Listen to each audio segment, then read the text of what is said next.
Hello students. In this class we will discuss the most important questions of our next chapter, reproduction. Reproduction is the most scoring chapter of class 10th biology. In our previous class we have discussed control and coordination. पिछले class में हम लोग control और coordination को discuss किए थे। उसके most important 10 questions मैंने आपको बताया था। कंट्रोल और कोऑर्डिनेशन जो होता है वो हमारे नर्वस सिस्टम से रिलेटेड होता है और रिप्रोडक्शन चैप्टर जो है वो हमारे रिप्रोडक्टिव सिस्टम से रिलेटेड है। रिप्रोडक्शन में इसमें हम लोग दोनों टाइप का रिप्रोडक्शन पढ़ेंगे, सेक्सुअल रिप्रोडक्शन और एसेक्सुअल रिप्रोडक्शन। फ्लावरिंग प्लांट्स का रिप्रोडक्शन पढ़ेंगे, मेल रिप्रोडक्टिव सिस्टम पढ़ेंगे, फीमेल रिप्रोडक्शन पढ़ेंगे। इसमें सारे चैप्टर्स, सारे टॉपिक्स को हम लोग कवर करेंगे। तो हमारा पहला क्वेश्चन है, define pollination, name and differentiate between the types of pollination in flowering plants. इसमें पूछा क्या है, पॉलिनेशन क्या है और पॉलिनेशन के डिफरेंट टाइप्स को एक्सप्लेन करना है, उसमें डिफरेंशिएट करना है। जैसा कि ये क्वेश्चन 2014, 2016, 2019 और 2020 में आया हुआ है, तो आप लोग देख सकते हैं कितना इम्पोर्टेंट क्वेश्चन है। तो पॉलिनेशन क्या होता है? Transfer of pollen grains from the anther to the stigma is called pollination. ये पॉलिनेशन का डिफिनीशन हो गया। पॉलिनेशन जो होता है वो पॉलिनेटिंग एजेंट्स के से होता है। पॉलिनेटिंग एजेंट्स क्या होता है? वाटर होता है, एयर होता है, इंसेक्ट्स होता है। तो ये हो गया पॉलिनेशन का डिफिनीशन। इसको आप लोग डिफाइन करके उसके एजेंट्स को लिख के इसको एलेबोरेट कर सकते हैं। और डिफरेंट टाइप्स ऑफ पॉलिनेशन में जो होता है वो क्रॉस पॉलिनेशन होता है और सेल्फ पॉलिनेशन होता है। क्रॉस पॉलिनेशन जो होता है उसको एक्सप्लेन करेंगे, सेल्फ पॉलिनेशन को एक्सप्लेन करेंगे। क्रॉस पॉलिनेशन किस प्लांट में होता है और सेल्फ पॉलिनेशन किस प्लांट में होता है उसको एक्सप्लेन करेंगे। क्रॉस पॉलिनेशन में दो डिफरेंट प्लांट्स होता है। तो एक पहले प्लांट के एंथर से स्टिग्मा पे जो पॉलन ग्रेन ट्रांसफ़र, दूसरे प्लांट के स्टिग्मा पे अगर पॉलन ग्रेन ट्रांसफ़र हो रहा है तो वो क्रॉस पॉलिनेशन हो गया। और सेल्फ पॉलिनेशन में एक ही प्लांट के एंथर से एक ही प्लांट के स्टिग्मा पे अगर ट्रांसफ़र हो रहा है तो वो सेल्फ पॉलिनेशन हो गया। इसका मतलब होता है कि क्रॉस पॉलिनेशन में दो अलग अलग प्लांट्स का नेसेसरी होता है और सेल्फ पॉलिनेशन में एक सिंगल प्लांट्स का नेसेसरी होता है। तो इसको हम लोग एक्सप्लेन करेंगे, डिफरेंशिएट करेंगे। तो पहला क्वेश्चन हो गया। क्वेश्चन नंबर सेकेंड हमारा है, draw the fertilization process in flowering plants and label all the parts. Fertilization process कैसे होता है, कैसे एंथर से पॉलिन ग्रेन्स निकल के डिफरेंट पॉलिनेटिंग एजेंट्स के हेल्प से स्टिग्मा पे पहुंचता है, स्टिग्मा से कैसे वो पॉलिनेट होता है, फर्टिलाइज होता है, कैसे न्यू फ्लावर बनता है, फ्रूट बनता है। इस पूरे प्रोसेस को डायग्राम के हेल्प से एक्सप्लेन करना है और उसके हर पार्ट्स को लेबल करना है। ये क्वेश्चन हमारा 2011 में, 2016 में और 2017 में आया हुआ है। हमारा थर्ड क्वेश्चन है, draw a label diagram to illustrate budding in hydra. Budding क्या है? एक एसेक्सुअल रिप्रोडक्शन है। एसेक्सुअल रिप्रोडक्शन का टाइप है एक बडिंग। बडिंग जो हाइड्रा में होता है बडिंग। तो बडिंग में क्या होता है, इसका डायग्राम बनाना है। बडिंग में क्या होता है, हाइड्रा जो प्लांट है उसमें से बर्ड्स निकलते हैं। बर्ड्स जब होते हैं वो सेपरेट होके और वो न्यू हाइड्रा का फॉर्मेशन करता है। इस प्रोसेस को बडिंग कहते हैं। इसको हम लोग डायग्राम के हेल्प से अच्छे से इलस्ट्रेट करके इसको बनाएंगे।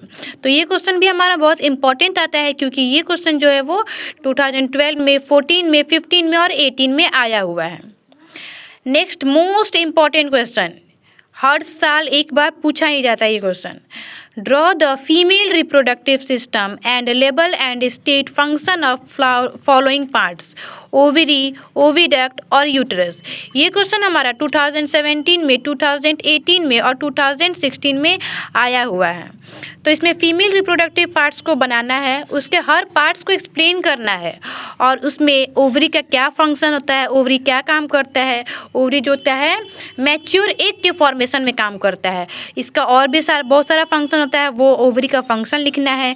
ओविडक्ट, फैलोपियन ट्यूब, जो कि एग को ओवरी से यूट्रस में पहुंचाने का काम करता है, उसको ओविडक्ट कहते हैं। ओविडक्ट का दूसरा नाम होता है फैलोपियन ट्यूब।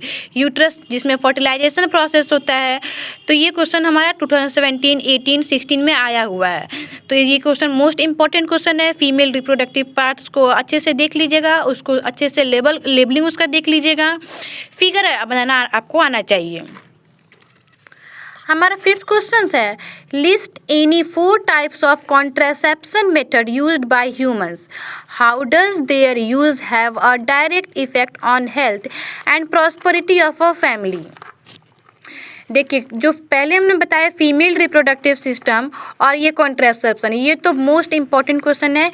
एटलीस्ट हर एक साल गैप करके ये क्वेश्चन हमारे बोर्ड्स में पूछे ही जाता है, सीबीएसई बोर्ड हो या फिर बिहार बोर्ड हो। तो इसमें इस क्वेश्चन का 2 पार्ट है, कॉन्ट्रासेप्शन मेथड बताना है और उसका इफेक्ट हमारे हेल्थ पे और हमारे फैमिली पे कैसे होता है, इसके एडवांटेज बताने हैं आपको, डिसएडवांटेज बताना है आपको। तो कॉन्ट्रासेप्शन मेथड क्या होता है? 4 कॉन्ट्रासेप्शन मेथड होता है। पहला मेथड होता है बैरियर मेथड होता है, इंट्रायूटेराइन डिवाइसेस होता है, हार्मोनल मेथड होता है और सर्जिकल मेथड होता है। तो बैरियर मेथड जो होता है उसका कोई हार्मफुल इफेक्ट हमारे हेल्थ पे नहीं होता है, बिकॉज वो फिजिकल टच में आता है। उसका एग्जांपल यूज़ ऑफ कॉन्डम्स होता है। और सेकंड जो हमारा मेथड है हार्मोनल मेथड। हार्मोनल मेथड जो होता है वो आईपिल्स जो वुमेन्स या मेल्स लेते हैं उसको हम कहते हैं हार्मोनल मेथड। वो हार्मोन को ऐसे इम्बैलेंस कर देता है ताकि वो बर्थ कंट्रोल में काम करे। तीसरा हमारा मेथड जो होता है वो सर्जिकल मेथड होता है। सर्जिकल मेथड में हमारा आता है वेसेक्टॉमी और ट्यूबेक्टॉमी। वेसेक्टॉमी जो होता है वो मेल्स में परफॉर्म होता है। वेसेक्टॉमी में मेल्स के वेस्ट डिफरेंस को कट करके टाई कर दिया जाता है। ट्यूबेक्टॉमी जो होता है वो फीमेल्स में होता है। इसमें फीमेल्स के ओविडक्ट या फैलोपियन ट्यूब को कट करके टाई कर दिया जाता है, जो कि हमारे बर्थ कंट्रोल में बहुत ही एक परमानेंट मेथड होता है, ये सर्जिकल मेथड। हमारा चौथा मेथड जो होता है वो इंट्रायूटेराइन डिवाइसेस होता है, जैसे कि कॉपर टी को इंसर्ट करना हुआ, ये हमारा इंट्रायूटेराइन डिवाइसेज, ये भी एक कॉन्ट्रासेप्टिव मेथड है। तो इसका एडवांटेज लिखेंगे। एडवांटेज ये होता है कि हमारे बर्थ कंट्रोल करता है। बैरियर मेथड का कोई हार्मफुल इफेक्ट नहीं होता है। हार्मोनल मेथड का हार्मफुल इफेक्ट होता है क्योंकि वो आईपिल्स जो हम लेते हैं वो फीमेल के हेल्थ पे इफेक्ट करता है। ये हो गया हमारा क्वेश्चन नंबर 5, कॉन्ट्रासेप्शन कंप्लीट हो गया। Mention the role of following parts in male reproductive system.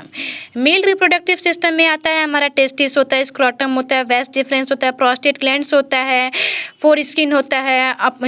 Testis के ऊपर जो फोरस्किन होता है वो फोरस्किन टेस्टिस को प्रोटेक्ट करता है।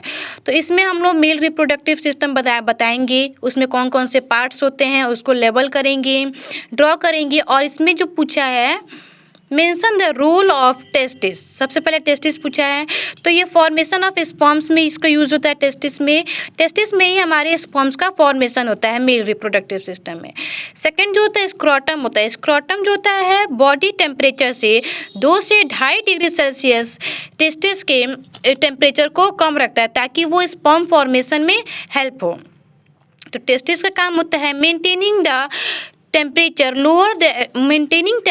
2 to 2.5 degree Celsius lower than the body temperature for the formation of sperm। तो ये हो गया सेकेंड स्क्रोटम का फंक्शन हो गया। वास्ट डिफरेंस का फंक्शन जो होता है, वास्ट डिफरेंस का फंक्शन होता है ट्रांसपोर्ट करता है स्पर्म्स का। और प्रोस्टेट ग्लैंड जो होता है वो एक मिल्की सब्सटेंस को रिलीज करता है जो कि स्पर्म से मिलके सीमेन बनाता है। तो स्पर्म और वो जो सीमेन मिलके सेमिनल वेसिकल्स का फॉर्मेशन करता है, सीमेन का फॉर्मेशन होता है। वो मिल्की सब्सटेंस और स्पर्म मिलके सीमेन का फॉर्मेशन होता है जो कि इजैकुलेशन के दौरान मेल टेस्टिस से रिलीज होता है। तो ये क्वेश्चन हमारा 2011, 12, 13, 15, 16, 17 में आ चुका है। तो mail reproductive system most important, female reproductive system most important, and contraception method most important. तो रिप्रोडक्शन चैप्टर का ये तो मोस्ट इंपॉर्टेंट चैप्टर क्वेश्चन है। बाकी पॉलिनेशन, फ्लावरिंग प्लांट्स का ये सब एक बार आप लोग देख के चले जाएंगे। तो ये रिप्रोडक्शन चैप्टर होता है हमारा, रिप्रोडक्शन चैप्टर एसेक्सुअल और सेक्सुअल दोनों रिप्रोडक्शन को कवर करके चलता है, जो कि 10th का बेस बनता है। आगे हमारे नीट के लिए बहुत ही यूजफुल चैप्टर है, ये हमारे नीट का बेस बनाता है। Okay, thank you.